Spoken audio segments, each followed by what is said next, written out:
All right, guys. What up? Okay, this is part 2 of my The Gear Challenge. um, I'm going to do a comparison between Amplitube and Guitar Rig Pro 6. I think I'm on 6. And anyways, I got this loaded into Reaper right now. Let me turn off this dang metronome. It's driving me crazy. I got this loaded into Reaper right now, and let's get started. All right, so as you see, I've got drums, bass 1 and bass 2. I've got voiceover going right now. It's going to just continue going. And then I'll move all this in its proper places. But let's do this. So I'm going to have one of these be Amplitube and one of these be Guitar Rig. That works. I just kind of duplicated it. All right. Let's see. All right, so here is Guitar Rig. Here is my standard setup. I've got the Bass Pro, which is an SVT 3 Pro. That's what it is. Actually, this is an old one. I've got Guitar Rig 6, so let's get rid of this. Let's just delete this. Remove. Oh, yeah, down at the bottom. Duh. Let's just get rid of this. Remove. We'll get rid of this. This is all old mixing. All right. So, sorry.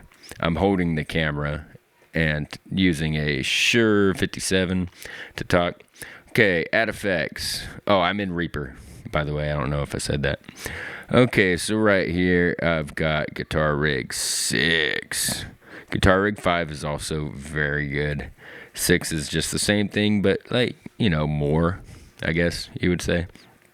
More better. So, all right, loads up. You've got your basic setup, right? So what this is it's not like a guitar program. This is a whole mixing console for any instrument, for one. Okay, the easiest thing to do to start off with is go input sources, and then you just pick what you want. All right, so we're doing bass, so let's do bass. Yay! All right, so then at the bottom is going to have all the presets for bass, right? And let me zoom in on those. This is what you got just straight out of the barrel.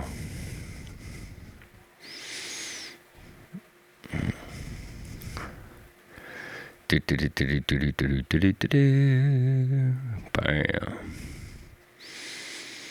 All right, and then you've got my presets that I made.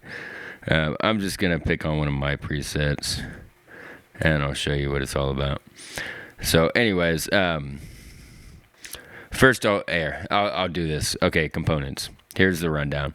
Okay, you got amplifiers, cabinets, delays, and echoes. You got distortions, dynamics, EQ, filters. These are like filters. You can also search, right? So you've got everything here. Let's go amplifiers. Click. These are all amplifiers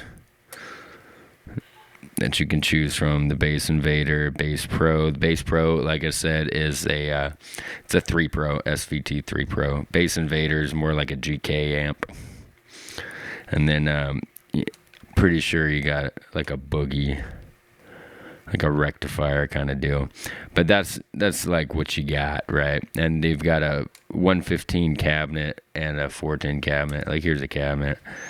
Let's go Control Room Pro. Bam. So, you got your, what do we got for bass? Up in the top's DI box. That gives you like no roll-off filters. So it's like you're just getting a DI signal, but it's like, I don't know, it's just better than plugging straight in. I don't know, it does something to it. That's great. So we've got as far as our bass cabinets go, we've got the 810 Bass Pro, which is, the fridge. You got an aluminum, which is a heart key, and then you've got a vintage, which is a B15 cabinet. So That's what you got as far as bass cabs go. Personally, it's like, in all reality, the DI is like really good by itself. But let's go. Let's stick on the Bass Pro. That'll load up. Bam, Bass Pro. Woohoo! All right. And let's just take this whole thing. We'll move it above the cabinet so it comes first in the chain.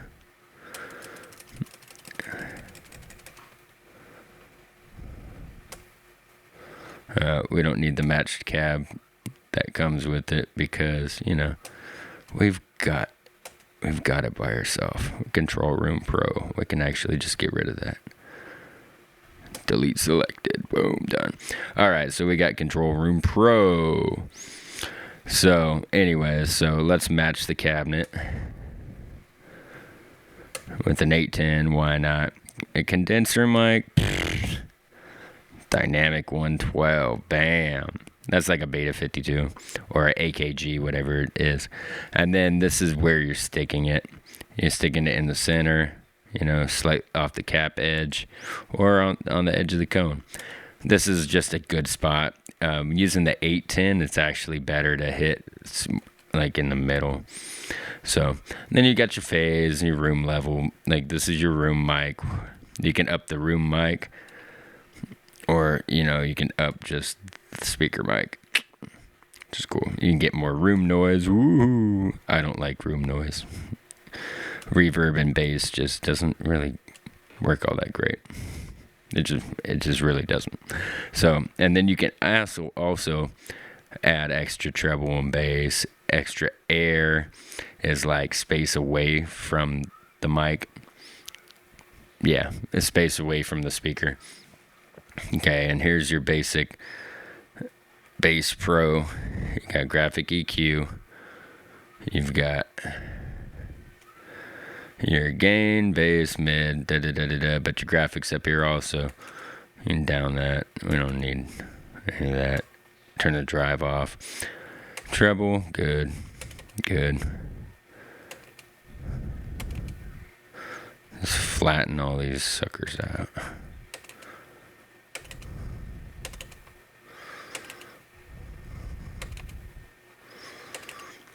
All right, and that's just a bass amp. Now I will play with stuff, but I don't know how to do it with video. So yeah, I don't know how to do that while recording. So I'm gonna have to do this like separately in my editing phase. But you guys won't see that. Don't worry. All right, so and then you got like delays and echoes. You got distortions, you know, all these big fuzz. The cat, which is the rat, you know, that's a big muff is what that is. You got a trans amp, which is a sans amp. In fact, let's go with the rat and we'll see what that looks like. Looks like, since, you know, I'm doing all this, I can't really show you what it sounds like.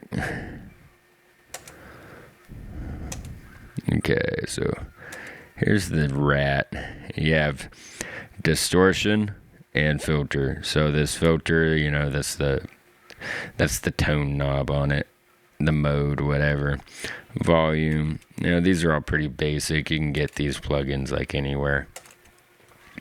And anyways, so this is Guitar Rig, okay? It's a station, you know what I mean? It's a station. It's got anything you need, you know. Here's modulation. You got chorus, ensemble, flare, freak, phaser, tremolos. You got tools. Tools are in container. Split the mix. You can split everything, your crossovers. Special effects, beat slicer, gate, reverse grain, ring modulation, reverbs. You got 15 different reverbs. You got pitch modulations, your octavers, transposing modulations is your chorus, your phasers. I already hit that. Modifiers, analog sequencers, envelopes, LFOs. You got filters. Here's your wah. You know, you got peak filters, auto wah, dynamics. You know, you got 20 different sound gates and compressors. These are all tube compressors. These are pretty cool. I usually use the 160 or the 76, but these are cool, like studio compressors, So think of a Guitar Rig 6. This is like the inner workings of a whole studio.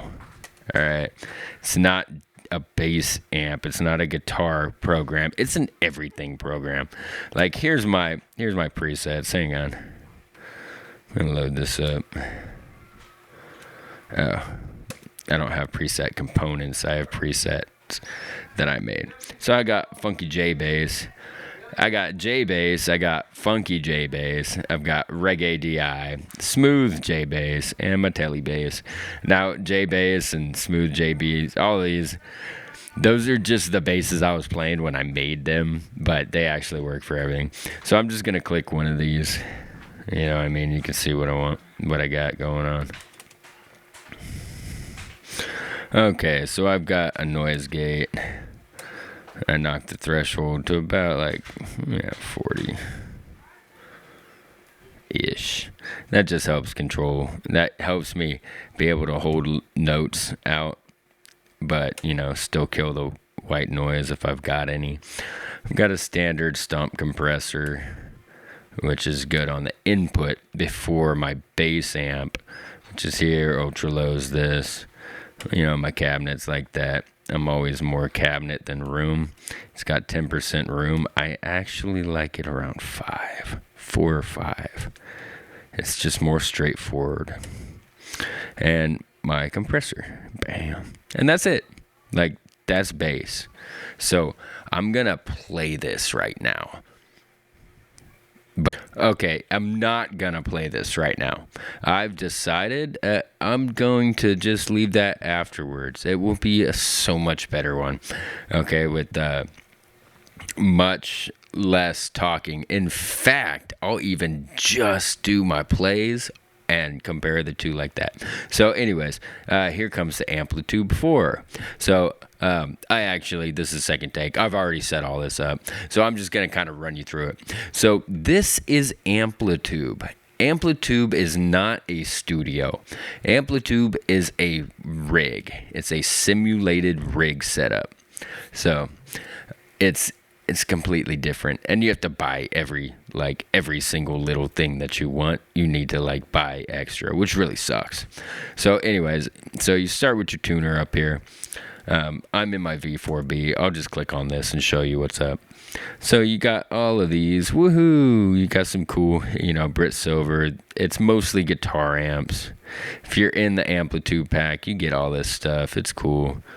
Amplitube free. You get the free complete rigs, which is cool.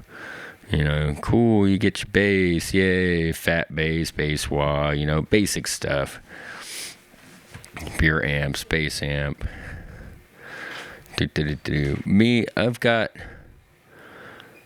So the SVX is my old one. This is what you get. You get a PF500. You get a B15.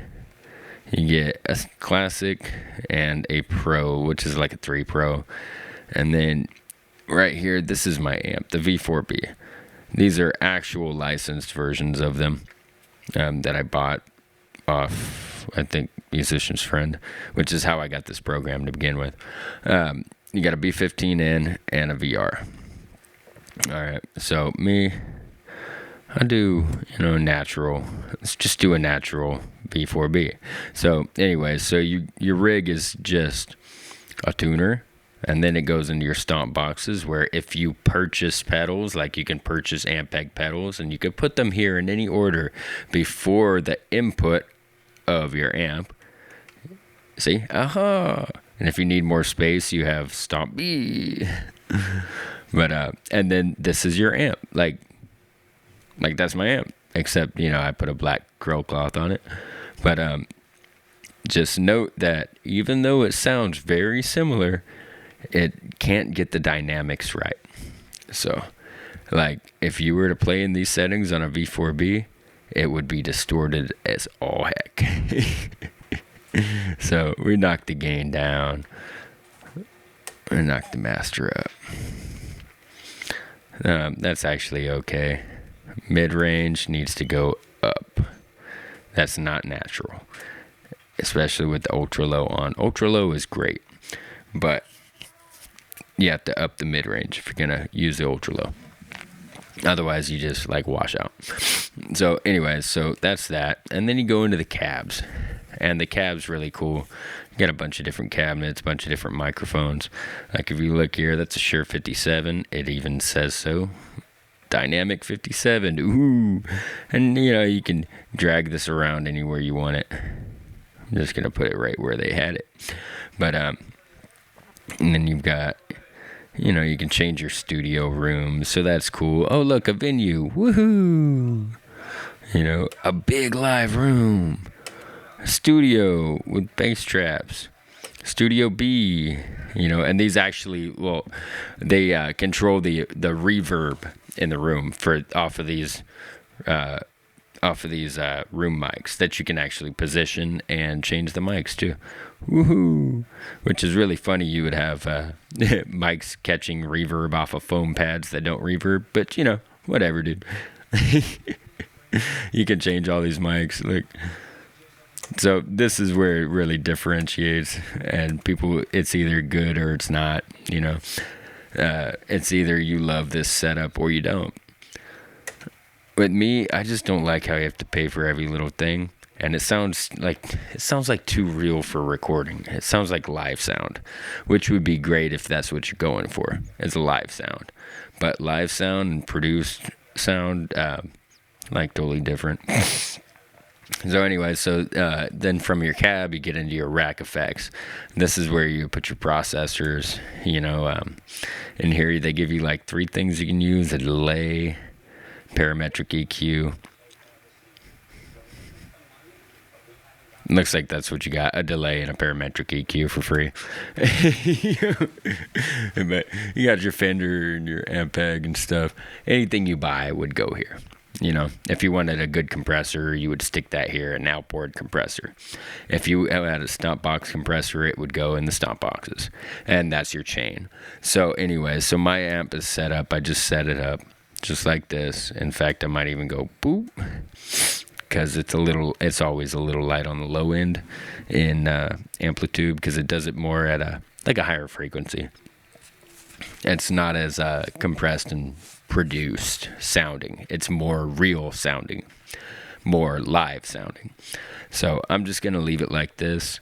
That looks pretty decent to me. Oh, what I am going to do is turn my tweeter off, because I don't like the tweeter. And actually, tell the truth, I'm going to pick the 15, because I really like the mid-range of the 15. Yeah, because that sounds more like the 212 than the 212 does. So this is going to be my Amplitube rig, and that's it. So that's the difference. That is the 2 programs. Now what I'm going to do is I'm going to cut these into 2 separate deals. I will label them as such. I will switch back and forth on these tracks. I won't change anything. I'll level them out, but I won't change anything. It'll just be one track and the other track, one track and the other track. This bass line's got a bunch of different parts in it. With these drums, you haven't heard it yet, but the bass line's got a bunch of different parts in it, and I'll be jumping back and forth between the 2 throughout the parts. I might not go the entire length of the song, but I might. We'll see. All right, peace out, yo.